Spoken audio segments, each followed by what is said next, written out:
Hello guys, ఇవాళ మన పేస్లో ఉమ్మ నీరు ఎక్కువ ఉంటే ఎలాంటి ప్రమాదాలు ఉంటాయి అనేదైతే చూద్దాము. లాస్ట్ పేస్లో ఉమ్మ నీరు తక్కువగా ఉంటే ఎలాంటి ప్రమాదాలు ఉంటాయి, తల్లికి బిడ్డకి ఎలాంటి కాంప్లికేషన్స్ వస్తాయి అనేదైతే చూసాం కదా. సో ఉమ్మ నీరు అనేది నార్మల్ లెవెల్లో ఉండాలి. ఒకవేళ ఎక్కువైనా కూడా ప్రాబ్లం అన్నమాట. సో ఈ కండిషన్నే పాలీహైడ్రామ్నస్ కండిషన్ అని అయితే అంటారు. అండ్ ఈ కండిషన్ ప్రెగ్నెన్సీలో సెవెరల్ కాంప్లికేషన్స్ వచ్చే ఛాయిసెస్ అయితే చాలా ఉన్నాయన్నమాట. సో ఎలాంటి కాంప్లికేషన్స్ వస్తాయి అనేదైతే ఇవాళ చూద్దాం. ప్రీటర్మ్ లేబర్ అంటే ఏంటి అంటే ఈ 10 నెలలు 9.5 నెల ఇట్లా అవ్వకుండానే ముందుగానే కనేయడం అయితే జరుగుతుంటుంది. లైక్ 28 వీక్స్లో లేదా 30 వీక్లో ఇలా కనడం అయితే జరుగుతుంటుందన్నమాట. వన్ మోర్ థింగ్ ఏంటి అంటే premature rupture of the మెంబ్రైన్స్. So ఈ నైన్త్ మంత్ కాకుండానే మధ్యలోనే ఆ ప్లాజెంటా అనేది బ్రోక్ అవ్వడము, వాటర్ బ్రోక్ అయిపోయి లైక్ బేబీ బయటొచ్చేయడం అయితే జరుగుతుంటుంది. యాహ్!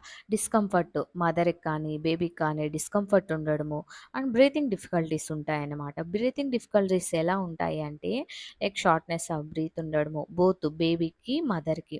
సో బేబీకి ఇట్లా బ్రీత్ ఇష్యూస్ వచ్చినప్పుడు ఏమవుతుందంటే అబ్డామినల్ పెయిన్ రావడము, కాళ్ళు, చేతులు వాచిపోవడము ఇలా అయితే జరుగుతుంటుంది. అండ్ ఫీటల్ పొజిషన్ ఏంటి అంటే ఇప్పుడు ఎక్కువ ఉమ్మనీరు ఉందనుకోండి, బేబీ ఒక దగ్గర సెటిల్ అవ్వదనమాట. సో, సెటిల్ అవ్వదు, తిరుగుతూనే ఉంటది. లైక్ ఎట్లా అంటే స్విమ్ చేసినట్లు అనిపిస్తుందన్నమాట. ఇట్లాంటి ఫ్రీ ఈ పొజిషన్‌లో ఫ్రీగా బేబీ తిరగడం వల్ల ఏమవుతుందంటే కొన్నిసార్లు బ్రీచ్ ప్రెజెంటేషన్ లైక్ డెలివరీ అనేది అబ్నార్మల్‌గా జరుగుతుంటుంది. లైక్ మామూలుగా నార్మల్ డెలివరీ అంటే ఏంటి? తల ఫస్ట్ రావాలి, తర్వాత కాళ్ళు రావాలి. ఈ బ్రీచ్ ప్రెజెంటేషన్‌లో ఏం జరుగుతుందంటే ఫస్టు బేబీ బ్యాక్ రావడము, కాళ్ళు రావడం ఇలా అయితే జరుగుతుంటుంది.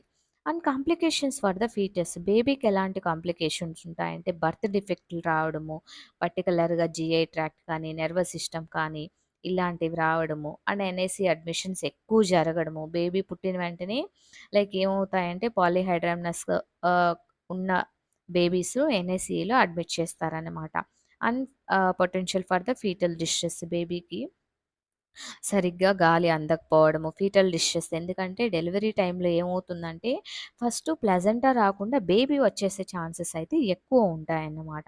సో, ఇలాంటి వాటికి ఎట్లా అంటే ఫస్ట్ ఎక్కువ కేర్ చూపించాలి ఇలాంటి కేసెస్‌కి.